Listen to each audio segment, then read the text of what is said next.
رات کا سوگوار گریبان چاک ہوا اور غم و اندوا سے نڈھال صبح نمودار ہوئی۔ چاند کا سنہرا مکھڑا فک ہو گیا، سورج کا کٹورا بوند بوند نور کی کرنوں سے بھرنے لگا۔ ستاروں کی تھکی ماندی فوج نے آسمان سے کوچ کی ٹھانی اور خاک کے ذرے سونا لٹانے لگے۔ جیسے ہی دنیا کو منور کرنے والے سورج نے سر اٹھایا، ستاروں کی چاندی اوس کی مانند آسمانی خلاؤں میں پگھل گئی۔ سسکتی شمع نے پروانوں پر ایک حسرت بھری نظر ڈالی اور دم توڑ دیا۔ امام کے خیموں میں سناٹا تھا، شہنائی کے سر درد میں ڈوبے ہوئے تھے اور نکارے دم بخود تھے۔ کائنات پیغمبر خدا کے بے کس نواسے کے قتل کے خوف سے لرز رہی تھی۔ بوڑھے آسمان کی کمر جھک گئی تھی، خاک ماتم کنا تھی، فرات کی موجوں کا کلیجہ شدت غم سے چاک تھا۔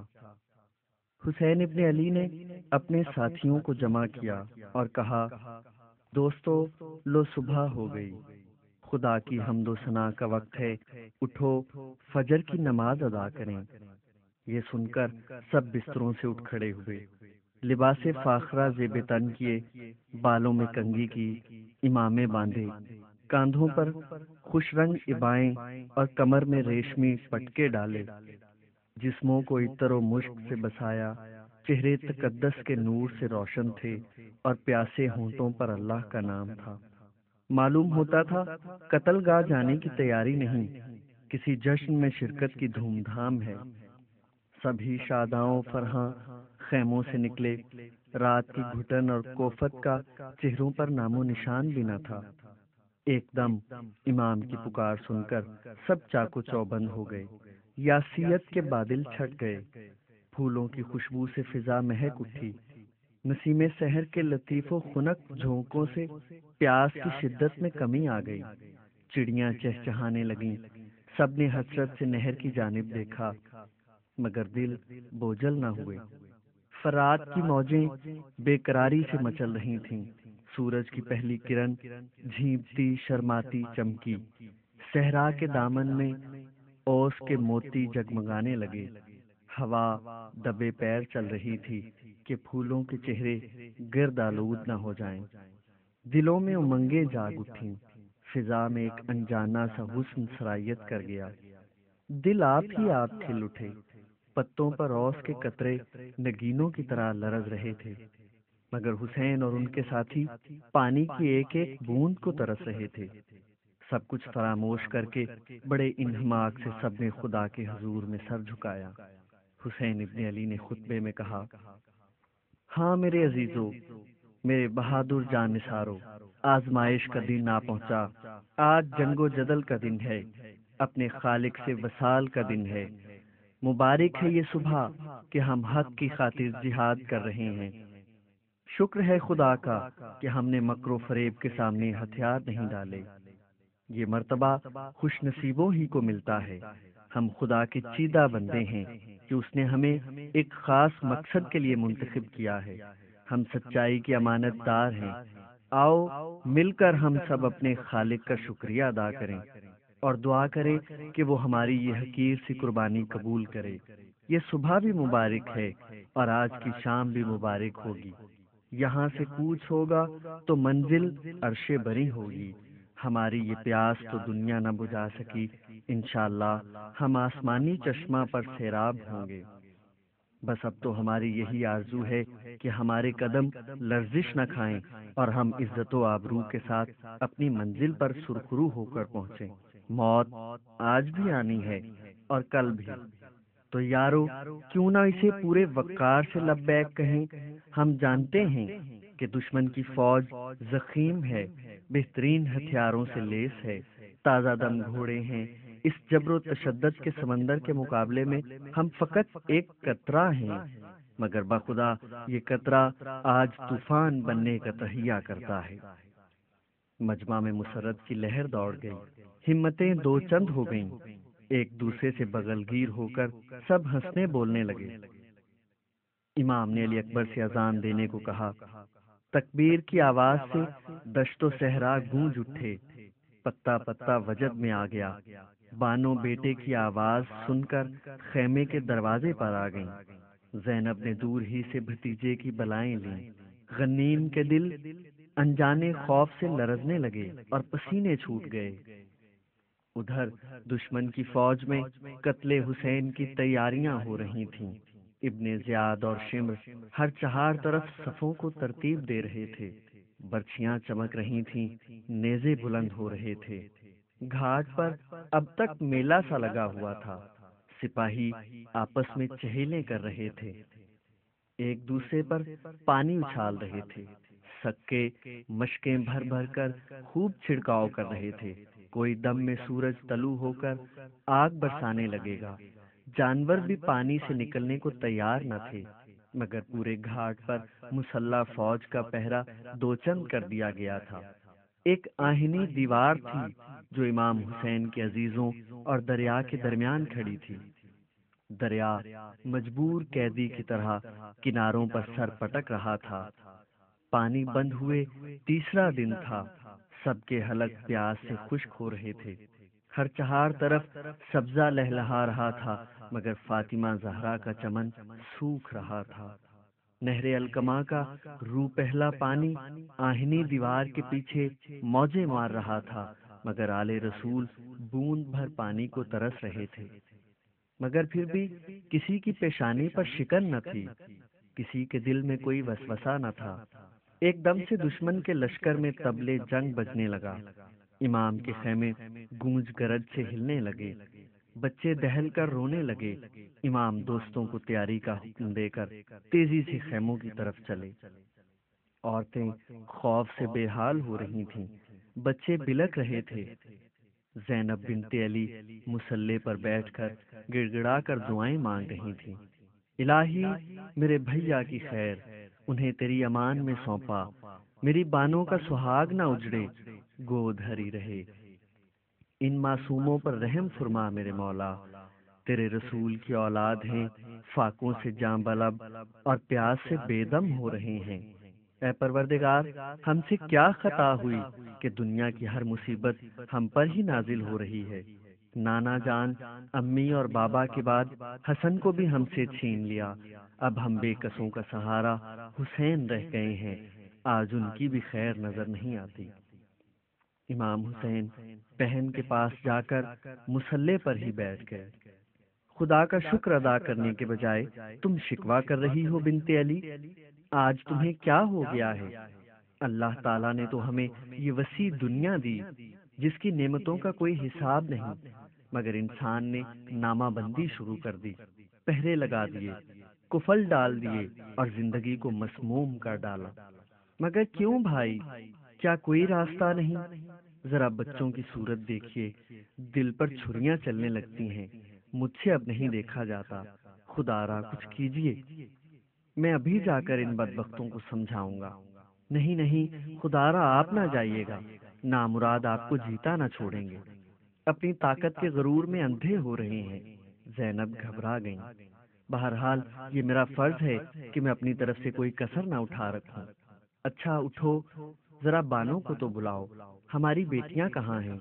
کیا میدان جنگ میں جانے کے لیے تم لوگ ہمیں تیار نہیں کرو گی؟ جاؤ زینب، ہمارے نانا جان کی عبا لاؤ، آج ہم وہی پہن کر مقتل کی طرف جائیں گے، اور بابا کی تلوار بھی۔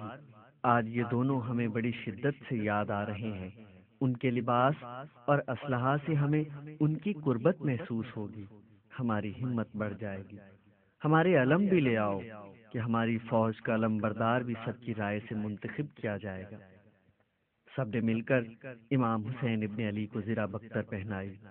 امام نے علی ابن ابی طالب کی ذوالفقار کو بوسہ دے کر کمر سے باندھا۔ سیدزادیاں سر کھولے کھڑی زاروں قطار رو رہی تھیں۔ زینب علم تھامے خاموش آنسو بہا رہی تھیں۔ اون اور محمد ماں کے پاس آئے اور پوچھا، امی، علم برداری کی سعادت کسے نصیب ہوگی؟ ہم بھی تو ماموں جان کے جان نثاروں میں سے ہیں، پر ان سے کچھ عرض کرتے ڈر لگتا ہے۔ آپ ہماری سفارش کر دیجئے نا۔ خاموش، امام مالک و مختار ہیں، وہ جس کو چاہیں گے یہ عزت بخشیں گے، میں ایک لفظ بھی نہ کہوں گی۔ ہم شیر خدا کے نواسے ہیں، علمبرداری کا حق ہمیں پہنچتا ہے۔ دونوں اپنی ضد پر قائم رہے۔ بس زیادہ بڑھ بڑھ کر باتیں نہ بناؤ، ایک تم ہی شیر خدا کے نواسے نہیں، میں تو جدھر نظر اٹھا کر دیکھتی ہوں علی کے جگر گوشے ہی نظر آتے ہیں۔ اور پھر یہ بھی پتا ہے کہ بابا کو جو علم برداری کا شرف ملا تھا وہ ان کی جمع مردی اور جاں بازی کا ایک ادنا سا اعتراف تھا۔ کیا نازک وقت تھا، اسلامی فوجیں روم اور شام کے لشکر جرار کے آگے پسپا ہو رہی تھیں۔ تب میرے بابا نے تلوار کے وہ جوہر دکھائے کہ رہتی دنیا تک ان کا نام رہے گا۔ نانا جان نے انہیں علم سونپا اور انہوں نے اس کی شان دوبالا کر دی، غنیم کے چھکے چھڑا دیے، دشمن پیٹھ دکھا کر بھاگا۔ تم نے ابھی تک کون سا تیر مارا ہے، کون سے مورچے جیتے ہیں کہ علم برداری کے خواب دیکھنے لگے ہو؟ ہوش کی باتیں کرو۔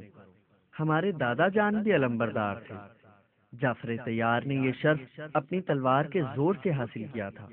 باپ دادا کے کارناموں کا سہارا نہ لو، آج موقع ہے، تم بھی کچھ جوہر دکھاؤ، اپنا لوہا منواؤ کہ لوگ بے ساختہ کہتے ہیں کہ ہاں تم علی ابن ابی طالب کے نواسے ہو، جعفر طیار کے پوتے ہو۔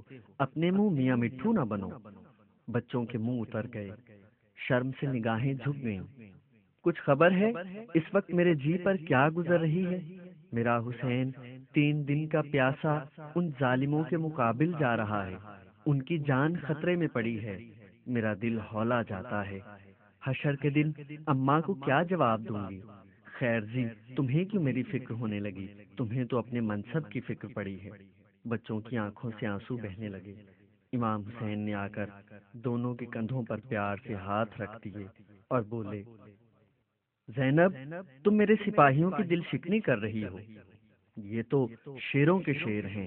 تم دیکھنا یہ میدان جنگ میں ایسے جوہر دکھائیں گے کہ دنیا انگشت بدنداں رہ جائے گی۔ آخر کس ماں کے لال ہیں؟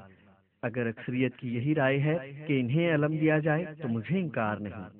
یہ بالشت بالشت بھر کے بچے علم کیوں کر اٹھا سکیں گے؟ علم کی شان میرے خیال میں عباس ابن علی ہی قائم رکھ سکیں گے، وہی اس کے اہل ہیں۔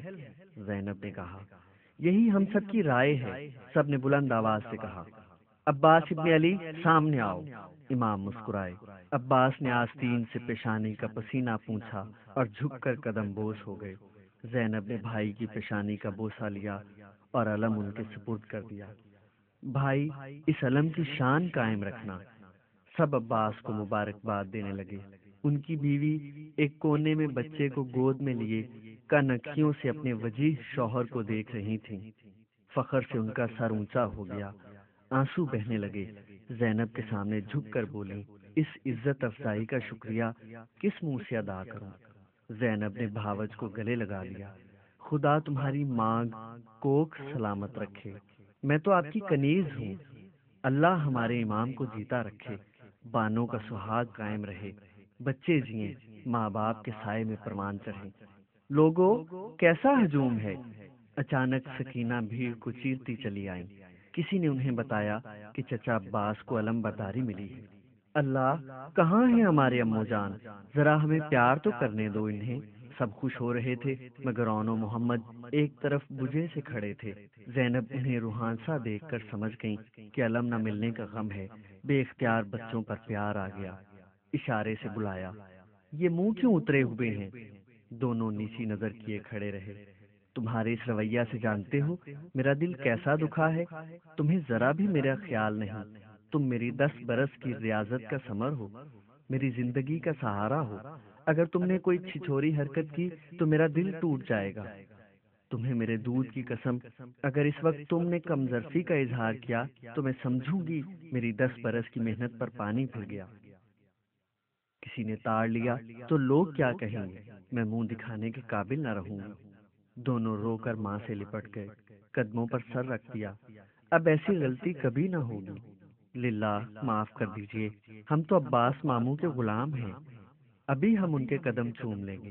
نہیں امی جان، آپ کے سر کی قسم، ہمیں علم نہ ملنے کا کوئی غم نہیں، ہمیں تو شرم آ رہی ہے اپنی حماقت پر۔ ہم ایسی بچپنے کی باتیں کرتے چلے گئے، اب سب ہمارا دل ہی دل میں مذاق اڑا رہے ہوں گے، اس لیے ہماری گردن جھکی ہوئی ہے۔ تمہاری عمر دراز ہو، دنیا بھر کی کامیابیاں نصیب ہوں، جاؤ مبارکباد دو، اور ہاں، سچے دل سے، منہ دیکھے کو نہیں۔ جب اون و محمد مبارکباد دینے گئے تو عباس نے اون سے کہا، ذرا ہمارا یہ علم تو تھامو، ہم ذرا یہ تسمہ اچھی طرح باندھ لیں۔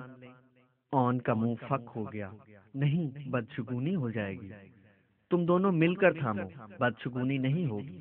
انہوں نے دونوں کو علم تھما دیا۔ دونوں کے دل دھک دھک کر رہے تھے، چہروں پر ایک رنگ آتا تھا، ایک جاتا تھا۔ عباس بڑے اطمینان سے تسمہ باندھ رہے تھے۔ علی اکبر اور قاسم بھی قریب آ گئے، شاید اس خیال سے کہ علم ڈگمگائے تو سنبھال لیں، مگر عباس نے ان کو اشارے سے منع کر دیا۔ علم جب ہی گرتا ہے جب علم بردار گرتا ہے، عمر کی قید نہیں، یہ تو جذبہ کی شدت پر منحصر ہے۔ اون محمد امام کے الفاظ یاد ہیں، اس جہاد میں چھوٹا بڑا ہر فرد سپاہی ہے اور اسے اپنا مورچہ سنبھالنا ہے۔ مجھے یقین ہے کہ اگر وقت پڑا تو تم اکیلے نہ صحیح، دونوں مل کر اس علم کی وقت کو قائم رکھو گے۔ بچے چاروں طرف سے علم کو گھیرے کھڑے تھے، کوئی چوم رہا تھا، کوئی آنکھوں سے لگا رہا تھا، سبز پھریرا ہوا میں لہرا رہا تھا، آنکھوں کو عجیب تراوٹ مل رہی تھی۔ اس علم کو دیکھتی ہوں تو میری پیاس کم ہو جاتی ہے، سکینہ نے سوکھے ہونٹوں پر خشک زبان پھیر کر کہا۔ ادھر امام حسین کی مختصر سی فوج علم اور علم بردار کے انتظار میں بے قرار تھی۔ سب جانتے تھے کہ حسین ابن علی کو اپنی بہن سے بے انتہا لگاؤ ہے، وہ ثانیہ فاطمہ ہے، خیر و برکت کے لیے وہ ہر کام میں ان سے مشورہ ضرور لیتے ہیں۔ علم برداری کے لیے خود انہوں نے عباس ابن علی کا نام تجویز کیا تھا۔ اتنے میں عباس علم سنبھالے آہستہ قدم اٹھاتے باہر آئے۔ لوگ دیکھتے کہ دیکھتے رہ گئے، ایسا معلوم ہوا خود شیر خدا علی ابن ابی طالب علم اٹھائے چلے آ رہے ہیں، چہرے پر انتہائی جلال، آنکھوں میں سرخ ڈورے خون بھری تلواروں کی طرح کھنچے ہوئے تھے۔ لوگ انہیں ماہ بنی ہاشم کہا کرتے تھے۔ اتنے حسین و جمیل تھے کہ جب سڑک پر نکلا کرتے تھے تو راہ چلتے ٹھٹک کر کھڑے ہو جاتے تھے۔ کاداور ایسے کہ عربی گھوڑے پر سوار ہوتے تو آسانی سے پیر زمین پر ٹکا لیتے۔ روز صبح ان کا چہرہ دیکھنا اچھا شگون مانا جاتا تھا۔ لوگ انہیں رحمت کا پیامبر کہتے تھے۔ ہر چہار طرف مسرت کی لہر دوڑ گئی۔ پہلے علم بردار علم اٹھائے نکلے، پھر خیمے کا پردہ اٹھا اور امام حسین نے قدم باہر رکھا۔ مختصر سے مجمع پر سناٹا طاری ہو گیا۔ ایک عرصہ دراز کے بعد امام کو سپاہی کے لباس میں دیکھا۔ 57 برس کی عمر میں کوئی عرب بوڑھا نہیں ہوتا۔ پھر امام نے ایسی پابند اور اصولی زندگی گزاری تھی کہ اپنی عمر سے بہت کم معلوم ہوتے تھے۔ جسم پھرتیلا اور انتہائی سڈول تھا، چال میں اعتماد اور یقین تھا۔ سب بادب کھڑے ہو گئے تو حبیب ابن مظاہر نے کہا، خدا کا شکر ہے کہ وقت آزمائش آ پہنچا۔ ہاں دوستو، سرفروشی کی تمنا دل میں گھٹ کر دم نہ توڑ دے۔ آج جنگ کا مزہ ہے، خوب دل کے ارمان نکالیں گے۔ دیکھنا ہے سرفروشی میں کون فضیلت پاتا ہے، کس کس کی لاش کو اس مقدس علم کا سایہ نصیب ہوتا ہے۔ انہوں نے علم کے پھریرے کا کونا آنکھوں سے لگا کر چوم لیا۔ علم برداری کا عہدہ پانے پر سب نے عباس ابن علی کو پرجوش مبارکباد دی۔ سب نے یک زباں ہو کر کہا، عباس جیسے جوان رانا سے بہتر اور کون اس عزت کا حقدار ہے۔ علی کا ہونہار فرزند، حسین کا دست راست، بزرگوں کی وقت کرنے میں پیش پیش، جوانوں کا ہمدم و ہمراز، بچوں پر جان فدا کرنے والا، کون سی ایسی صفت ہے جو اس اللہ کے محبوب میں نہیں؟ باوقار و وفاشار، کریم اور دل کا غنی، جان بازی جس نے ورثہ میں پائی اور سچائی جس کی خصلت ہے۔ دنیا میں عباس جیسا سخی اور منکسر المزاج سورما مشکل سے ملے گا۔ ان کی دوستی نعمت اور غصہ خدا کی پناہ۔ سبز پرچم ایک تناور درخت کی طرح جھوم رہا تھا، اس کے سائے میں علی کا لال فخر سے سر اٹھائے کھڑا تھا۔ پنجے کے نور سے سورج کی آنکھیں بھی چکا چوندھ ہو رہی تھیں۔ پھریرے کی ایک ایک شکن موج کوثر کی یاد تازہ کر رہی تھی۔ ننھی سکینہ نے بڑی پتہ کی بات کہی، علم کو دیکھ کر پیاس بجھ جاتی ہے، اللہ اللہ، کیا عجیب و غریب فوج تھی، گنتی کے چند افراد مگر ایک ایک اپنی جگہ بے مثال، دشمن کے ہزاروں پر بھاری، ایک ایک ہاشمی جوان اپنی مثال آپ تھا۔ ایک طرف خوبرو علی اکبر تھے جنہیں سب ہم شکل پیغمبر کہا کرتے تھے، چہرے پر نوجوانی کے باوجود روب اور دبدبا تھا۔ قاسم کی شان ہی نرالی تھی، کچھ بچپن تھا، کچھ آمد شباب کی حدت، جنگی پوشاک کا بوجھ عجیب بے تکا سا لگ رہا تھا۔ شیر خدا کے نواسے اون اور محمد کو اس کم سنی میں مسلح دیکھ کر کلیجہ مسل جاتا تھا۔ یہ عمر کھانے کھیلنے کے لیے ہوتی ہے یا جنگ و جدل کی؟ کھلونوں سے کھیلنے والے ہاتھوں میں زمانے نے تلوار پکڑا دی تھی۔ ذرا ذرا سے بچے دلیری اور شجاعت کا نمونہ بنے ہوئے تھے، ایسے مستد کھڑے تھے کہ ان کے آگے رستم زماں بھی آ جائے تو ایک دفعہ تو چونک پڑے۔ بڑے جوش و خروش سے آستینے چڑھائے بےتاب ہو رہے تھے، جیسے جنگ نہیں کوئی بچوں کا کھیل ہو۔ پیاس کی شدت سے ہونٹ خشک تھے، مگر ہونٹوں پر زبان پھیرنے کے بھی روادار نہ تھے۔ طبلے جنگ پھر گونجنے گرجنے لگا، صحرا کی زمین ہل گئی، جنگل کانپ گیا، ڈھالیں سامنے آئیں اور تلواروں کے پھل چمک اٹھے۔ سب سر سے کفن باندھ کر موت کو لبیک کہنے کے لیے تیار ہو گئے۔ یہ اکبارگی حسین کی فوج سے نعرہ بلند ہوا، یا حیدر! غنیم کی فوج میں غل پڑ گیا۔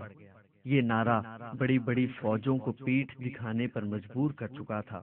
نیزے بلند ہوئے اور چلوں پر تیر چڑھائے جانے لگے۔ ابھی کوئی ہماری طرف سے پہل نہیں کرے گا، میں صاحب قرآن کا فرزند ہوں، میں پہلے دشمن پر کبھی حملہ نہ کروں گا۔ قتل و غارت میرا پیشہ نہیں، صرف اپنے عزیزوں کی جان اور ناموس کی حفاظت میں جہاد کرنے پر مجبور ہوا ہوں۔ پھر بلند آواز میں غنیم کی فوج سے مخاطب ہو کر کہا، اگر مناسب سمجھو تو تھوڑی دیر کے لیے بازوں کا شور بند کر دو، میں تم سے کچھ کہنا چاہتا ہوں، غور سے سن لو۔ یہ سنتے ہی گونجتی گرجتی فوج پر ایک دم سناٹا چھا گیا، طبلے جنگ خاموش ہو گئے، کرنا کی آواز گھٹ گئی اور جھانج ساکت ہو گئے۔ باجے کہاں بجاتے، ان لوگوں کے تو حواس بجا نہ تھے، بڑے زور و شور سے چڑھائی کر کے آئے تھے، مگر دلوں میں رسول خدا کے نواسے کا روب و جلال دہشت بٹھائے ہوئے تھا۔ جب غل کم ہو گیا تو امام حسین کی آواز دشت و صحرا میں گونجنے لگی، جانتے ہو یہ فوج کشی تم کس کے خلاف کرنے آئے ہو؟ میں حسین اس پیغمبر خدا کا نواسا ہوں جس نے تم کو سیدھا راستہ دکھایا، انسان بنایا اور تمہیں مسلمان یعنی امن اور سلامتی کا امانت دار بنایا۔ میں اس شیر خدا کا فرزند ہوں جس کے زور بازو سے اسلام عروج کو پہنچا۔ بس تو میرا یہی قصور ہوا نا کہ میں اسلام کے بانی کا نواسا اور عرب قوم کے عظیم فاتح کا بیٹا ہوں۔ میں تم سے پوچھتا ہوں، میں نے کسی کو کیا نقصان پہنچایا ہے؟ کیا کسی کی جائیداد ہضم کی ہے؟ کسی کا خون کیا ہے؟ نہیں۔ فوج سے بے اختیار آوازیں بلند ہوئیں، تو پھر کس جرم کی سزا میں تم مجھ پر چڑھائی کر کے آئے ہو؟ کیا قتل سادات سے تمہیں ثواب ملے گا؟ نہیں۔ فوج کے حلق سے وہی صدا بلند ہوئی، کیا اپنے نبی کے خاندان کا آخری چراغ بجھا کر تمہاری نفرت کی آگ بجھ جائے گی؟ نہیں۔ تو پھر کیوں مٹھی بھر مظلوموں پر اتنی زبردست فوج لے کر حملہ آور ہوئے ہو؟ کیا یہی عرب قوم کی بہادری اور جواں مردی کا تقاضا ہے؟ شمر کی فوج میں پریشانی پھیل گئی، ابن زیاد بوکھلا گیا، حسین ابن علی ہماری فوج کو ورغلا رہے ہیں، ان کے یقین اور ایمان پر چوٹ کر کے انہیں بوکھلا دینا چاہتے ہیں۔ ان سپاہیوں سے کہو کتوں کی طرح بے سمجھے بوجھے نہ بھونکیں۔ فوراً سرداروں نے اپنے دستے کے منہ زور سپاہیوں کے منہ بند کر دیے۔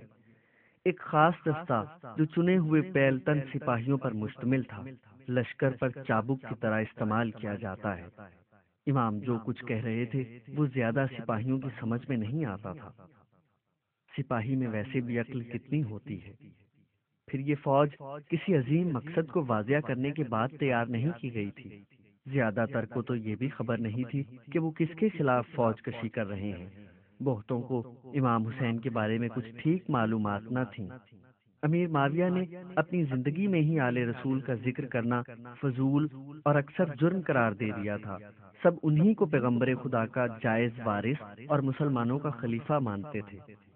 کچھ ایسے بھی تھے جو بس یہ جانتے تھے کہ پیغمبر کے کچھ رشتہ دار بقید حیات ہیں، مگر وہ کون ہیں، کہاں ہیں، یہ قطعی نہیں معلوم تھا۔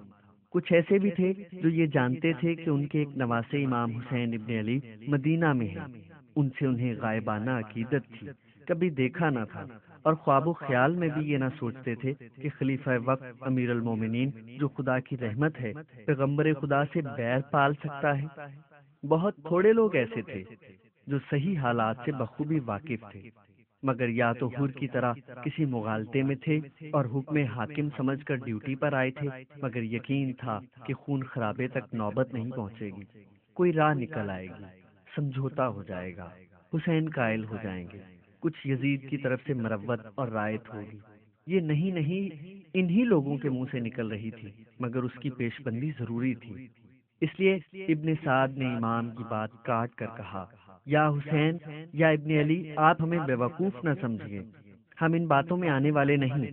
آپ خلیفہ وقت کے خلاف بغاوت کر رہے ہیں، آپ بیعت کر لیجئے، بات ختم ہو جائے گی۔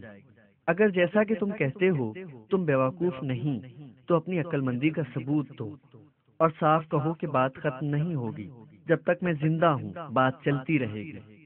ہم آپ سے قسم کھا کر وعدہ کرتے ہیں کہ اگر آپ بیعت کر لیں تو ہم آپ کو بڑی عزت سے کوفہ کے حاکم کے پاس لے جائیں گے کہ یہی حکم ہم کو ملا ہے، ہمیں آپ کو ختم کرنے کا کوئی حکم نہیں ملا۔